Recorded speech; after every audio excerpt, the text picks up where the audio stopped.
In the dying winter of 1945, Bavaria lay silent beneath a white shroud of snow. Villages that once waved Nazi flags now stood hollow, their chimneys dead, their people starving.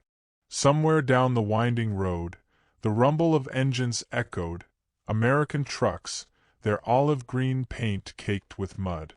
Inside were not bombs or soldiers ready to shoot, but boxes labeled U.S. Army rations. Chimneys smoked with the last of the firewood, and what little food remained was hidden under loose floorboards as if it were treasure. Mothers boiled snow to trick their children into thinking soup still existed. Every cough in the night echoed through the thin walls of the ruined houses, a reminder that hunger was not quiet, it had a voice, and it called from every corner of the village. In one such home, a woman named Marta knelt beside a pot of water that held only a single shriveled potato. Her hands were red and raw from cold, her breath a ghost in the dim light. Her son, Emile, no older than 7, sat by the window in a wool coat 2 sizes too large. He watched the empty road outside where the wind blew fine streaks of snow across the frozen ground. His voice was barely a whisper when he asked if their father would come back. Marta did not answer. There were no words left that did not hurt. Outside, the church bell hung frozen, its clapper silent. Most of the men who once rang it were gone, some to the Eastern Front, some to the grave, and others simply vanished in the chaos of retreat. Only women, children, and the elderly remained, ghosts of a country that had run out of soldiers. In the evenings, the villagers gathered in the cellar beneath the old inn, lighting candles that made their faces look like portraits painted by firelight. They spoke little, except to trade rumors, that the Americans had crossed the river, that they shot prisoners, that they brought food, that they burned farms. Truth and lies had become the same currency, spent easily, spent often. It was said that a convoy of American trucks had been seen near Augsburg, moving slowly through the snow. Some villagers prayed they would never come, others prayed they would. The children, too young to understand the difference, played in the road with tin cans, pretending they were soldiers. Every sound of an engine made them scatter into doorways, half in fear, half in hope. In the mornings, the sky was the color of steel. Smoke from distant towns drifted on the wind like ghosts searching for homes. The Reich was dying, not with a bang but with the slow, pitiful collapse of hunger. Rations in the region had fallen below 1,000 calories a day. Bread was a luxury, milk a memory. There were no cats left in the village, they had all been eaten. The baker's wife was caught digging in the field for frozen turnips. When asked why, she said, "Because I still want to see spring." One afternoon, the sound of marching boots echoed down the main road. It was not Americans but the last remnants of German soldiers, boys in gray coats, hollow-eyed and limping, rifles slung without bullet.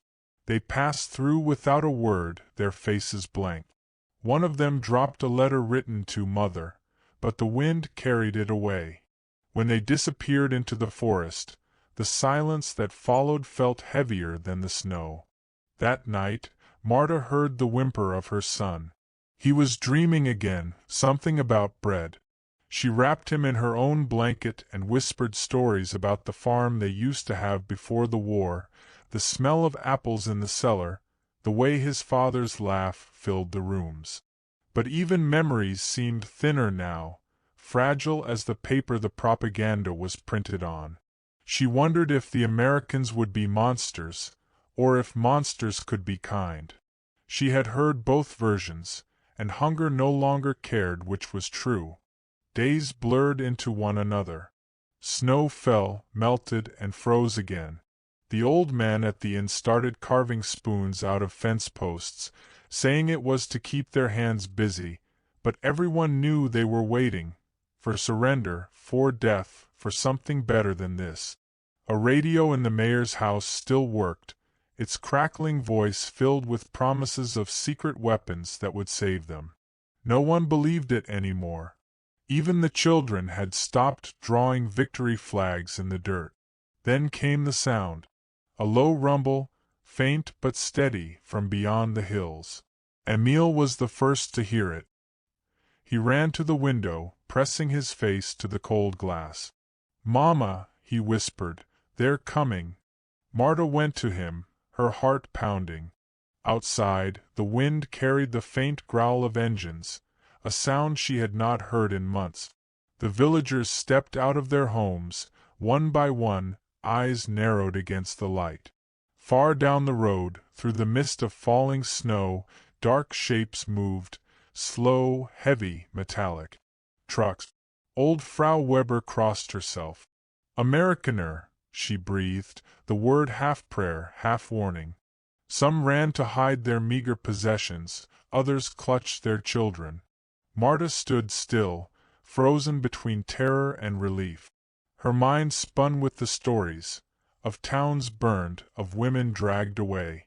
Yet the part of her that was mother, not German, whispered something else. What if they bring food? The engines grew louder. Dogs barked from behind broken fences.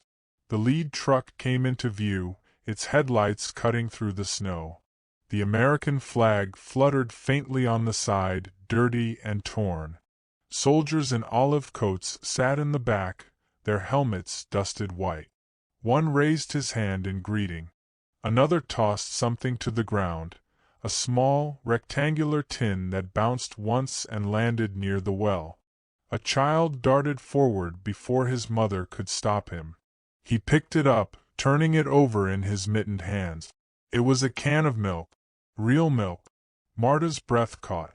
The boy's mother began to cry, not loudly, but with the quiet disbelief of someone whose world had just cracked open. The Americans climbed down, moving slowly, cautiously, their rifles slung behind them. One of them smiled. "No guns," he said in broken German. "Only food." For a moment no one moved. Then another soldier opened the truck's back gate and began handing down boxes, brown crates stenciled with U.S. Army rations. Inside were things the villagers had forgotten existed: chocolate, spam, powdered eggs, even coffee. The smell of it drifted through the air like something holy. Marta reached for Emil's hand, squeezing it tightly as if to keep from falling apart. The soldiers worked in silence, their breath misting in the cold. One saw Marta and her son standing by the door and nodded. From his coat, he pulled a folded blanket, olive green and heavy, marked in black letters, "Property of the United States." He placed it in her arms without a word. The warmth of it felt unreal. Marta looked up, trying to speak, but her throat closed. Behind the soldier, another man laughed softly, tossing a chocolate bar to a group of children who squealed and ran after it. Snowflakes drifted through the air like feathers. The village that had been silent for months was filled with voices again, not shouting, not orders, but laughter. Marta held the blanket to her chest, tears freezing on her cheeks. She turned to Emil, who looked up at her, eyes wide. "Mama," he said quietly, "are they the bad men?" She looked at the soldiers, boys really, tired and kind, standing in the snow. "I don't know," she whispered. "But they brought us bread." And far down the road, the convoy kept coming. The trucks rolled in slowly, engines humming like distant thunder over the snow. The soldiers who stepped down looked nothing like the monsters of German radio stories. They were young, too young, Marta thought, staring from her doorway. Their faces were ruddy with cold, their eyes alert but gentle, their hands cracked from weeks in the field. Some wore wedding rings. Others carried photographs tucked behind jacket buttons. They moved with the exhaustion of men who had seen too much and slept too little. When one of them smiled, the villagers flinched, unsure if it was a trick. Private Ray Thompson, 19 years old from Iowa, had never seen such silence. He had crossed France and Belgium without stopping long enough to notice the people, but this place felt different.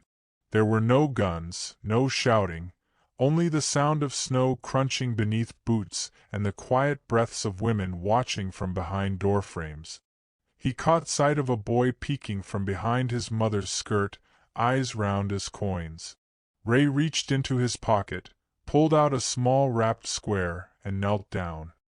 "Here," he said softly, holding out the chocolate. The boy didn't move. The mother's hand tightened around his shoulder. Only when Ray broke the bar in half and took a bite himself did the boy dare to reach for it.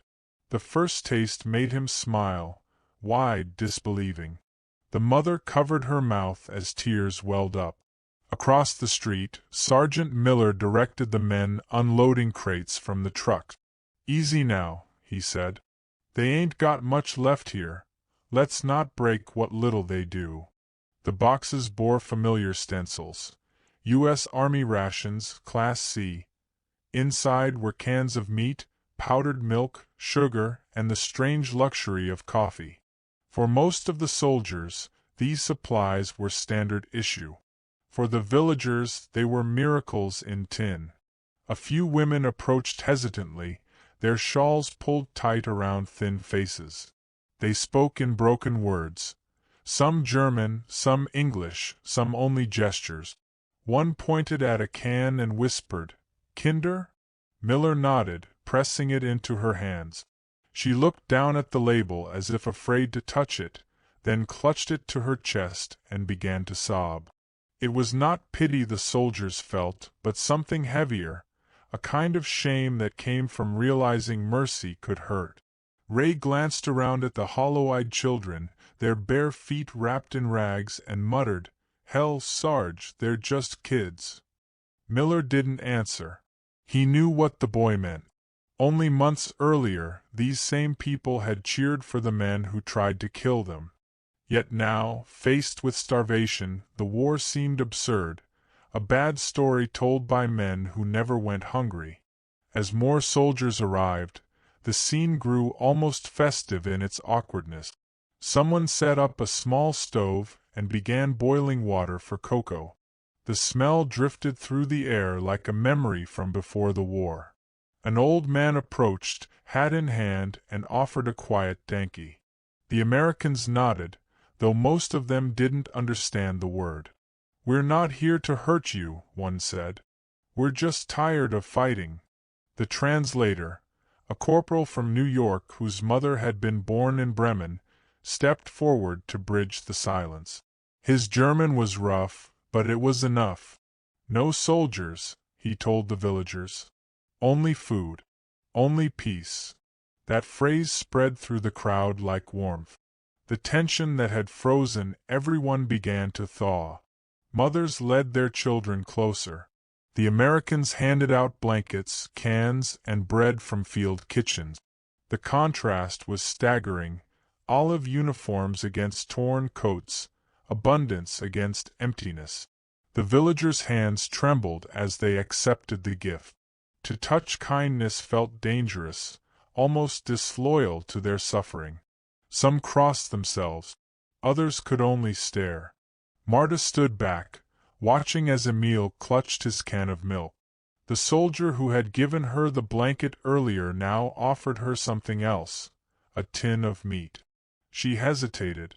Pride and hunger wrestled quietly inside her. Then Emil tugged her sleeve, whispering, "Please, Mama." She nodded, taking it with both hands. The man smiled. "Eat," he said simply, tapping his chest.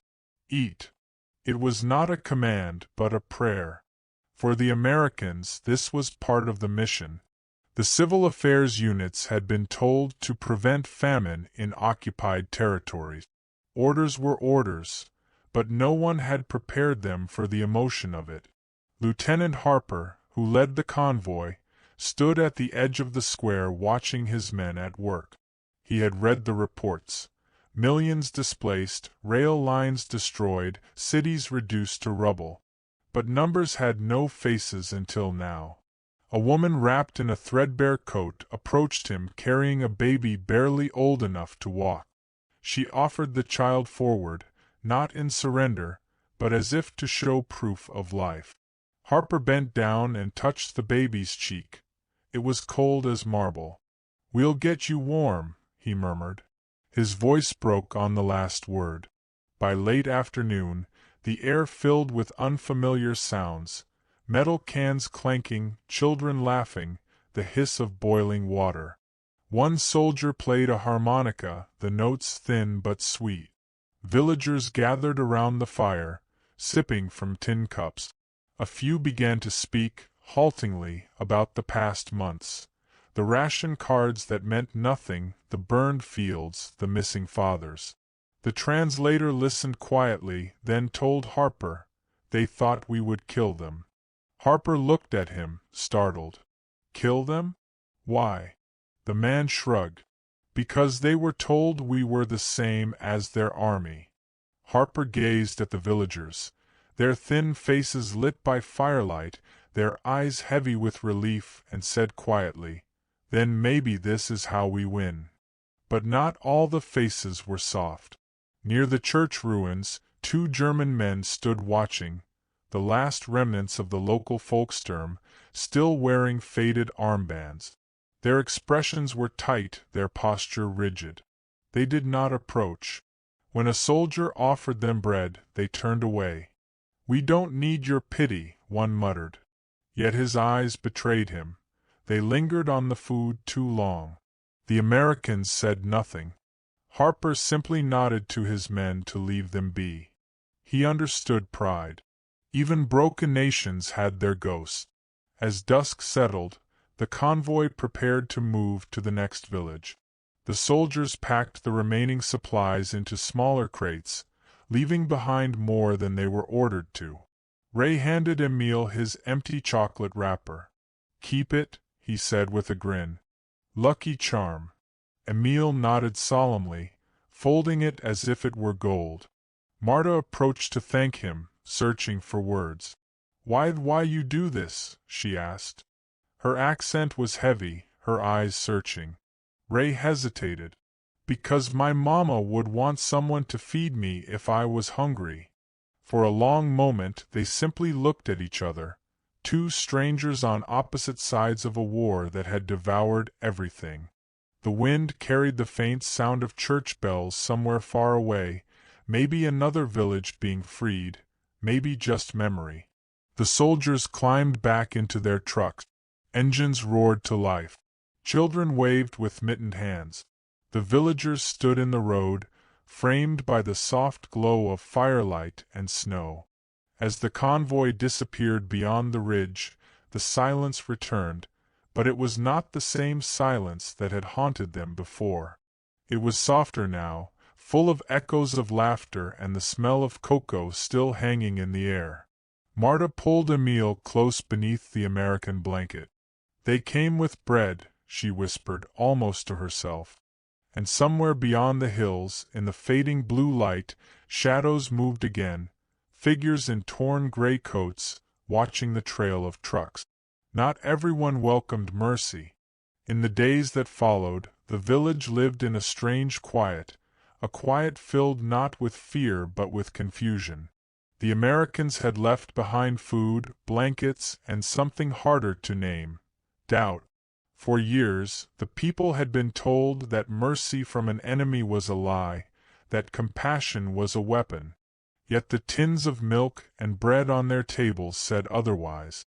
Marta stood in her kitchen, staring at a can marked in English letters she couldn't read. Her hands trembled as she opened it. Inside was meat, pink and fragrant, smelling faintly of smoke and salt. She hadn't smelled real food in months. Emile watched her, his eyes shining. When she handed him a piece, he hesitated, as if taking it would break a rule. Then he ate. He didn't speak, just chewed slowly, staring out the frosted window where the snow was melting into streams. The villagers began to gather again in the square, no longer hiding behind doors. The soldiers had promised to return, and though no one quite believed them, everyone waited.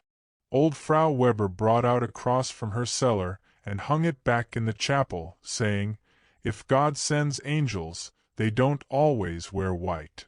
The baker's wife, who once bartered for turnips, baked her first loaves in months using the flour the Americans had left.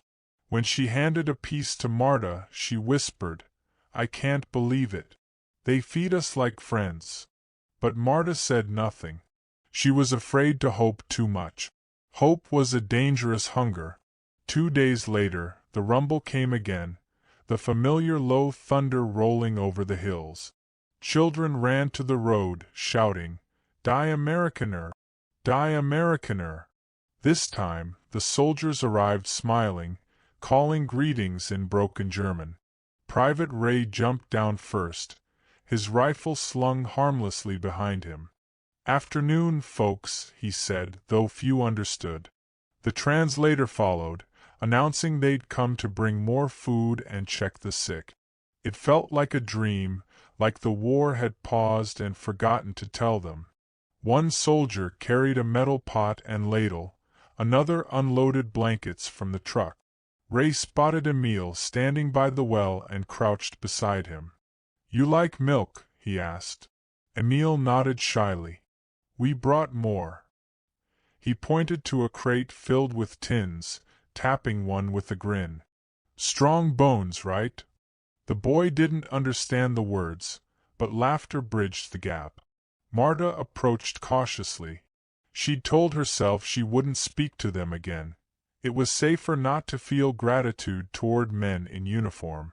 But something in Ray's calmness, the way he looked at the villagers without pity, drew her closer. Nearby, a group of villagers stood apart. Among them was Herr Kruger, once a local party official, his arm still bound in a tattered armband. He muttered to anyone who would listen. "They poison us with kindness," he hissed. "You'll see. They make us beg, then take our pride." A few nodded, uneasy, torn between his words and their empty stomachs. When one young mother said softly, "They gave my baby milk," Kruger spat on the ground. "Milk today, chains tomorrow." His voice trembled, not from strength but from a fear he refused to name. The Americans ignored him.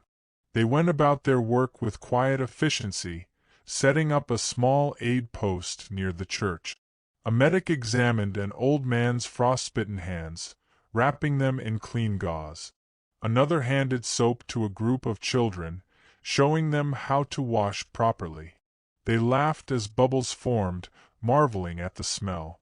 One little girl pressed the soap to her face, breathing it in as though it were a flower. Ray watched her and smiled, but there was sadness behind it. Later, when Sergeant Miller caught his eye, he murmured, "Reminds me of home." Miller nodded. "Yeah. Only difference is, these kids never had a home left to go back to." By midday, the square smelled of cooking. The soldiers had heated tins of stew, stirring them over small fires. The scent drifted through the streets, drawing out even the wary. People brought old tin bowls, cups, anything that could hold warmth. Marta found herself in line with her neighbors. When it was her turn, Ray filled her bowl generously, nodding toward Emil. "For him too," he said. She looked down at the thick broth, chunks of potato, real meat, floating in rich gravy.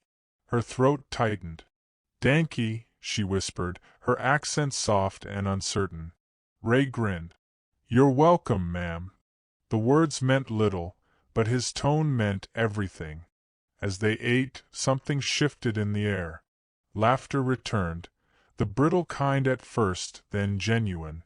A soldier pulled out his harmonica again, playing a tune no one knew, but everyone felt. Children danced clumsily on the snow. Old Frau Weber clapped along, her cheeks flushed. Marta sat by the fire, watching the steam rise from her bowl. The warmth crept into her bones, thawing something she hadn't realized was frozen. Around her, strangers smiled at one another.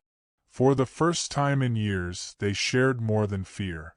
Then came the sound of shouting, cut through the music like a knife.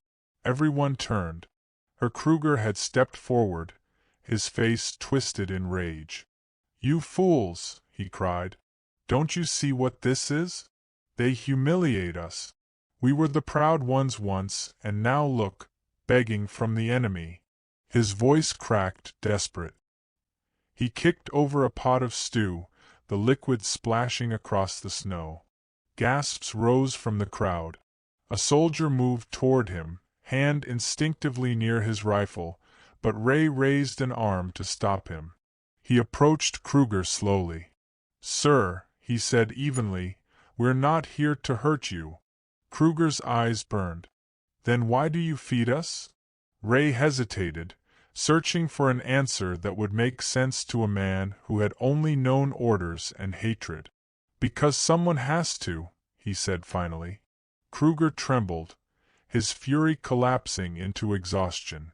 He sank to his knees, staring at the spilled stew spreading darkly in the snow. No one moved to stop him. The crowd was silent. Even the harmonica fell quiet. Marta watched as Ray crouched down and helped the man to his feet. There was no anger in the gesture, only the same mercy that had confounded them all. By evening, the villagers helped clean the square. The soldiers packed up their supplies, promising to return again. As they left, the children ran alongside the trucks, waving until the last one disappeared beyond the trees. The firelight flickered against the church walls, warming the broken stones. Marta walked home with Emil, carrying the blanket tighter around her shoulders. "Mama," he said quietly, "are we still enemies?" She stopped, looking down at him. "I don't think so," she said. "I think we're just people again." That night she couldn't sleep. The wind was softer, and somewhere outside she heard faint singing, the soldiers' voices drifting over the hills. It was a song she didn't know, something about home and peace. She closed her eyes, letting the sound fill the dark. But beyond the forest's edge, other voices whispered, voices not yet ready to forgive. The war, it seemed, had ended for some. For others, it had only changed its face. Spring came hesitantly that year, like a guest unsure if it was welcome. The snow retreated into the ditches, leaving behind a land bruised but breathing. The village roofs no longer smoked with desperation but with cooking fires. Children's laughter returned, thin, uncertain at first, then brighter each week. And true to their word, the Americans kept coming. They brought sacks of flour, salt, medicine, and something even rarer, patience. Each visit softened the edges of fear until it became habit to wave when the trucks appeared. Even the church bell, long silent, rang again on Sundays, though its sound was hoarse from disuse. For Marta, life began to move in quiet circles again. She mended clothes, planted potatoes behind the house, and taught Emil how to read from an old Bible missing half its pages. The words faith and forgive had been underlined by some previous hand, long before the war. She traced them each night, wondering if forgiveness could truly bloom where so much had died.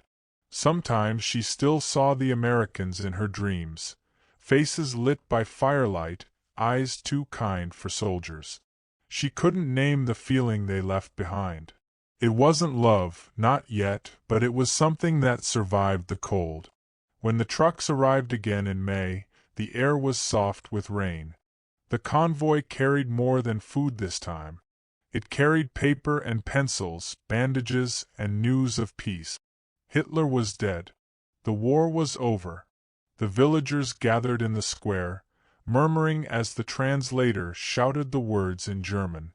No cheers rose up, only silence. For a moment it seemed no one knew how to react. The idea of peace was almost frightening, like stepping into sunlight after years in the cellar. Marta clutched Emil's hand, her heart a strange mix of relief and dread. Peace meant survival, but it also meant facing what had been done in her name. Private Ray stood beside Sergeant Miller, watching the villagers' faces. "They don't look happy," he said softly. Miller exhaled smoke from a tired cigarette. "Would you, if everything you believed in just died?" Ray nodded. The soldiers began unloading crates again, setting them under the church archway. A few villagers helped. The work was quiet, methodical. Then something small broke the stillness, a child's voice singing. Emile, standing beside the fountain, sang a melody he'd learned from the soldiers' last visit. It was rough and half English, but clear. The Americans turned, surprised. Ray laughed, clapping along. Slowly, others joined, first the children, then their mothers, until the whole square hummed with a fragile harmony. It wasn't victory or celebration. It was survival finding its voice. Afterward, Ray approached Marta and handed her a small package wrapped in brown paper. "For you," he said. Inside were a bar of soap, a comb, and a folded letter written in careful German. The translator read it aloud. "The war is over. Build again. Teach your children to be kinder than we were." It was signed simply, "An American Mother." Marta pressed it to her chest, eyes brimming. "Tell her," she whispered, "her son kept his promise." Ray nodded, unable to speak. That evening, the Americans lit a small fire and shared coffee with the villagers. They passed tin cups back and forth, trading smiles instead of words. One soldier showed the children how to whistle with blades of grass. Another sketched their faces with charcoal on scraps of paper. Marta sat near the fire, watching Emile chase the smoke, his laughter echoing off the church walls. It felt almost normal, like life before uniforms and flags. She realized she couldn't remember the last time she'd felt unafraid. But not everyone could forgive so easily. At the edge of the square, Herr Kruger stood alone, his face pale. The armband was gone, but its ghost remained on his sleeve.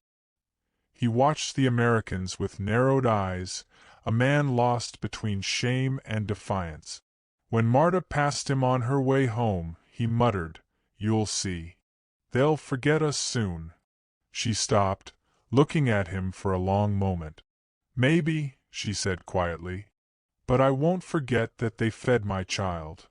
Her voice carried no anger, only finality. Kruger looked away.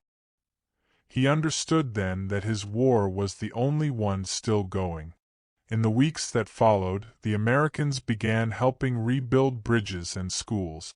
They brought carpenters, engineers, and translators. They laughed easily, cursed softly, and never stayed long. Marta saw them less, but their absence felt like sunlight fading behind clouds, a temporary shadow, not a loss. One morning, a letter arrived addressed to the village from the Allied command. It requested volunteers to help distribute food to nearby towns. Marta signed her name without hesitation. When she handed out bread to mothers from other villages, she caught herself saying the same words Ray once used. Eat. Simple, human, universal. By midsummer, green returned to the fields. The world smelled of soil and life again. Children played in the meadows, pretending their tin cans were drums. Emile found a harmonica one of the soldiers had left behind and carried it everywhere, blowing uneven notes that somehow made people smile. On Sundays, Marta baked what she could and left a small portion near the church door for anyone who was hungry. It became a quiet ritual, a way of repaying what could never truly be repaid. One afternoon, she climbed the hill overlooking the valley. From there, she could see the road the Americans had taken, a thin silver line winding through the trees. The wind carried faint sounds from the village, hammering, laughter, a hymn from the chapel. She closed her eyes and whispered a prayer she didn't know she remembered. Not for victory, not for vengeance, but for understanding. When she opened them again, she saw a figure walking up the path. It was Ray, carrying a small wooden box. He smiled when he reached her. "Leaving soon," he said. "Orders to move north." She nodded, her throat tight. "You'll come back." He looked out over the valley. "Maybe not me. But someone will. Someone always does." He opened the box and showed her what was inside: letters, photographs, and a small piece of bread wrapped carefully in paper. "My mama sent this last year. Said if I ever meet someone who needs it more, I'd know." He placed it in her hands. She tried to give it back, but he shook his head. "It's not much. But it's the same bread, isn't it?" They stood together in the wind, neither speaking. Below them, the village shimmered in late sunlight, roofs glowing like amber. The air smelled of rain and hope. Ray finally stepped back, lifting his cap. "You take care, ma'am." Marta managed to smile. "And you." When he walked away, she didn't cry. She only pressed the bread to her heart and watched until he was gone. Years later, when Emil grew up and had children of his own, he would tell them about the winter when the enemy came with food instead of fire. He'd say that was the year he learned what victory really meant. Not the raising of flags, not the signing of treaties, but the moment a soldier shared his last loaf of bread with strangers. For Marta, that lesson never faded. Every time she broke bread at her table, she remembered the words written by the American mother: "Teach your children to be kinder than we were." And perhaps, she thought, that was how peace truly begins, not in meetings or speeches, but in one quiet act of mercy that refuses to die.